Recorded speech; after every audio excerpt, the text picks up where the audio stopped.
Hey, Storytelling Ron here. This is for Rime of the Frostmaiden, and I want to talk about Id Ascendant. I may have talked about this in one of my other videos, but I want to do a specific video on this suggestion for Rime of the Frostmaiden, the Id Ascendant level or encounter or whatever.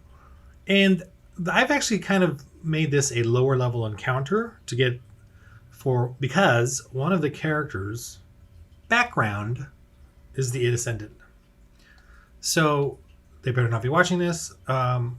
He's a gnome. Here, it's really okay. I had an interesting. This is the way we set this up. Is there was two new players, completely new to Dungeons and Dragons, never played Dungeons and Dragons, and of course those two are the most assertive, analytical, and involved players. But the third guy that was kind of him and I had this idea. I had to make the other two. I had to make their characters for them. Introduced them to the game, gave them their backstory. I tied it in with the with Rime of the Frostmaiden. I didn't use any of the backgrounds that that were provided, but I think that Rime of the Frostmaiden adding those was a great idea because it tells it just gives the a DM and a new DM obviously ideas for how to set up backgrounds that tie in to the story somehow. Some of them tie in, some of them don't, but whatever. It's just. I thought that was a great add-on, and so that's what I did, and I took that and went further with it. And obviously, one of the backgrounds is a gnome who's the Ceramorphs, the Mind Flayer Ceramorphs, which are gnome Mind Flayers, are in this Id Ascendant, the ship and vessel, spacefaring vessel. So I made it that the gnome, and he's an experienced DM and D&D player, and it's just funny because he was like, "What?"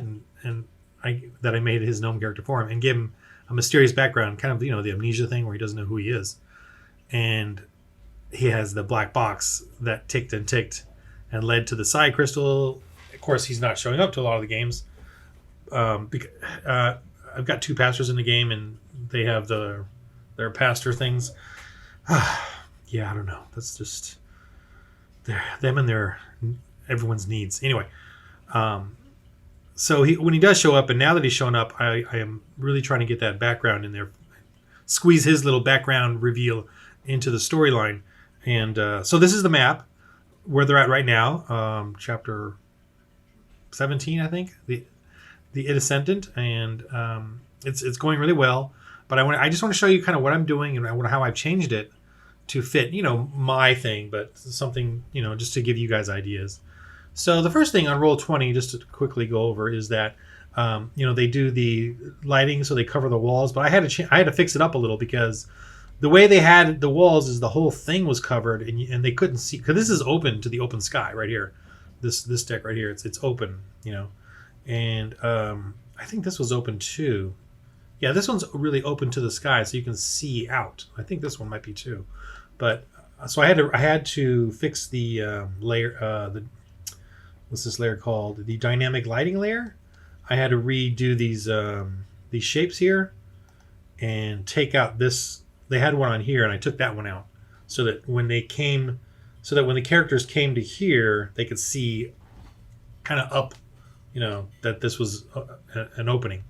And so they climbed up and got onto here. And of course, if you see the episode, you'll see they encounter the young ones. I forgot what they're called. The young mind flayers. These guys. What are these things called again? The gnome squidlings. And they were all freaking out because they figured mind flayers were in here, and they're only like second, third, fourth. They don't mess with mind flayers. Anyway, it's an amusing episode where they just run away. And I changed the flesh golem to these constructs because I just felt like constructs are a little more interesting to me, and they're kind of weaker. So that there was three of them here, and a third one I put down here is a broken one. And I took out the boulet because obviously it's too powerful for their level characters, and I kept the carrion crawlers, which are over here. I haven't revealed them yet. They're going to pop out at the end of the last episode. They were fleeing. They didn't even want to go to the little squidlings are trying to tell them to go up to the Ceramorphs, the gnome Ceramorphs, which are gnome mind flayers. But he look at the Toronto's way over here. He wants to take off. So that was amusing to me. They just going to take off. These guys are all like, "Oh, what's going on?" He's like, "It's a mind flayer. Let's get out of here." But I'm going to make them mind telepathy him come back. So what it is those two Ceramorphs that are in the upper level are his parents, or the little, the worm eats the brain and then mind. Get a burp. Had some kimchi fried rice, my own. Anyway, so the larva that ate the gnomes killed them, but actually, it even says in the book. I don't remember the exact wording, or whatever. But the gnome mind flayers have more gnome traits than a typical mind flayer, so they're actually very gnomish in their psyche and stuff. So these two gnome Ceramorphs are going to actually be like his parents, even though they're mind flayers, but they have the memories of his parents. Now, obviously, the little squidling, or the things that became his parents, well, mind flayers, I guess, are inherently evil, but these two are not inherently evil, and even though they killed his parents, they were little, they just did what they did to be born. So, but they're going to have little things that I'm going to do. Hopefully this will work. Hopefully he'll return and go up there. But I'm going to have it so like the mother Ceramorph is going to pat him exactly the way his mother used to pat him, or move or fix his hair or something out of his eyes, like exactly the way he remembered his mother did it. I'm going to totally go for that. So there's that aspect of this non-combatant, role-playing type of encounter that I really want to do with them. And then there's just the other note. I want to explain this. So there's not a lot in there about how the Chardolin really works, and I've kind of broken down this section now, which is not the section I want to talk about, but I probably need to go over it again and simplify it. I want to keep it simple, and I got my own madness going, and I chose my own madness stuff that, to me, I don't mind DMing. Like I don't want to go crazy with the madness, and I really haven't even done it yet, which I needed to start doing. So that probably is telling me that I made it too complicated. If you kind of create some really complicated homebrew rule thing, that you want to use, and then you don't use it, it probably means that it was too complicated. So you got to simplify it down. That's kind of something I have experienced whenever I do get some great idea and really intricate involved, and think you got to pare it down to something simple and playable, to be honest. And that's I still need to go through this to make sure that I haven't used it yet. Thusly, I think I need to simplify it even more. But I've been trying to simplify it to the point that it was very, for me, DMable. Anyway, that's this part of this. The Chardolin that causes madness, but also the Chardolin to me are magic crystals that can help enhance items, like magically, like adding an upgrade to your magic items. And they have to figure that out, which they haven't yet. They haven't gotten to Chardolin yet.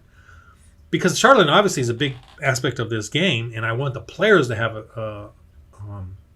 a journey with Chardolin too, not just. And it's obviously, it's going to be a struggle because it can make you mad, and it's dark crystals, so it's going to make you. It's going to have that curse to it. So I want to want them to figure that out. Now the part that I'm really focusing on is this part, because this. Let me move that over so you can see it all. Is because this is where the gnome now is going to get stuff from his parents, the Ceramorphs, if hopefully Trotter returns to the ship and doesn't flee completely. And what they're going to give him is as a gift, they're going to give him laser pistol, laser rifle, because he's a gnome that's they let the mind flayers didn't kill because they wanted a slave, and so he was sent out to go, since they crashed. His parents, the mind flayer parents, the gnome ones, sent him out to go find the psi crystal to repair the ship. Since he's there now with the psi crystal, they're going to either ask him to stay, or he can, ask him to go with them back to the stars and be their slave, or he can stay, and be on, in the story and be free or whatever. But either way, they're going to give him these gifts. So that's going to be like this huge. It's kind of like a huge magical gift. So I may move these down. I may actually move these two down. Why? I think I will actually right now. In this sense, they're going to give him a laser pistols, maybe one, maybe two, and they're gnome size, so none of the other players can use them. So there's that. They're small, so only the others can't even put their fingers in there. So so that way it'll be limited to just him. And then they're going to give him a high-tech engineer kit, or maybe he sees it and wants to steal it. Like they didn't give him that, but it's just sitting there. That might be fun. See if he steals it. And if he does steal it, they're not going to be upset at him. They're just going to maybe I'll just have the constructs come after him and to get it back, kind of thing. But anyway, so I gotta make some space here, just formatting. So what they'll get the laser pistol, and maybe just 2 energy cells, and so the laser pistol just does 2d6 lightning range, 20 feet, 60 feet, one shot per one charge per shot, advantage to initiative, and it's you need an energy cell, obviously. So the high tech, and then he'll steal. Either he'll be given it or steal, or I'll steal, because he knows what the high tech energy engineer kit can do. It can build a laser rifle and other thing, upgrade his armor. It can forge alloys, and I'm trying to make this really simple. So, in here I made it. You need 1 shard, 1 iron, 16 wood, and 8 hours, and then the engineer kit will produce 1 alloy. So he's got to get iron, and they've come across iron in the tourmaline mine thing, and with the dwarves. So they've come across iron, so they know there's iron available. Obviously they have wood, and then the shards. They got to find shards, and he kind of knows what they are, kind of doesn't. Oh, by the way, I'm doing that background music, which is my ambiance for Rime the Frostmaiden, and this ambiance is for the Lost City. So it's kind of sci-fi-ish, creepy, with that hollow cave sound. I don't know if you can hear it. It's pretty low. Let me turn it up a little, just for the fun of it. Oh yeah, it's been low this whole time. Okay, I'm actually almost done with the video. So anyway, that's the so this is the device, and he can build. He can do armor upgrades. Like just maximum +2. He can do weapon upgrades, and it's a hard DC 20. And each one costs like 4 alloy. He can make the laser pistol +1. He can add an extra hit die for 4 alloy. He can double the range for 6 alloy. He can make it a +2 weapon, 12 alloys, and of course a DC of 22 to do it. And the DC is right here. An engineer. It's an engineer kit, so it's a kit. So it's proficiency plus his intelligence. I should probably make the engineer kit more. Upgrade the engineer kit. That's another. Let me do that. Just write that down right now. Engineer kit upgrade. See, he can do that, so that it'll give him a, like a +1 to his rolls. +1 to kit. 5 alloys. It's a DC 20, and it takes 8 hours to build that. So you can do stuff like that. I think it's going to be. This is pretty complicated, and in the story, and whether or not he really wants to do that or not, I don't know. All this stuff and getting that involved, I don't know. But obviously, some of your players probably could get so involved in this. And am I going to give him this whole sheet? I think so. It's going to be a lot to think about or look at and understand. But I think I don't know if he's going to have a lot of time to be looking at this and doing all this stuff. I probably have to nudge him along. But whatever. I'm just going to do it anyway. Oh, and I think I need to hide this, because this is the Artificer. And that is in the Helm of Telepathy. Which, if I have him make it, I may have to put this up here. Because it has the Artificer in it already, and he just has to turn it on, and I'll have to figure out how he discovers that.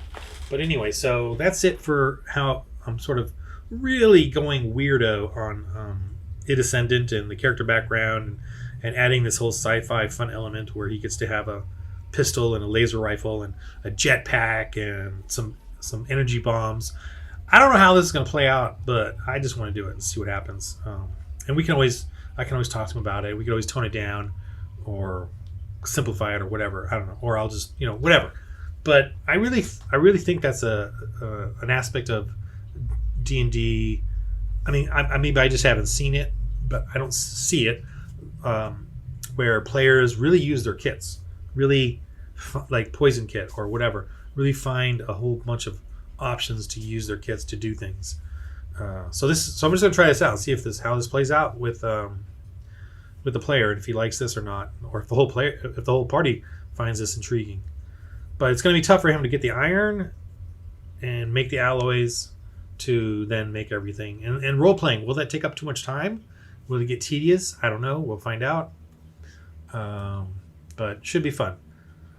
All right, that's it. Just a video on an aspect of Rime the Frostmaiden, Ascendant, adding a little sci-fi in there. Well, but seeing if this is doable, workable, or will it take up too much time? And I definitely don't want it to slow the game down, for the other players especially. All right, that's it. Hope this was helpful or gave you some neat ideas. This will be on my website if you want it. If you want to be a member for free, I think this is available in the free spot, or it might be in my patron spot. I think it's in my patron spot. But if you nag me there and as a member and the free section, let me know and I'll put up that page for you. But anyway, that's where I'll have this if you really want it.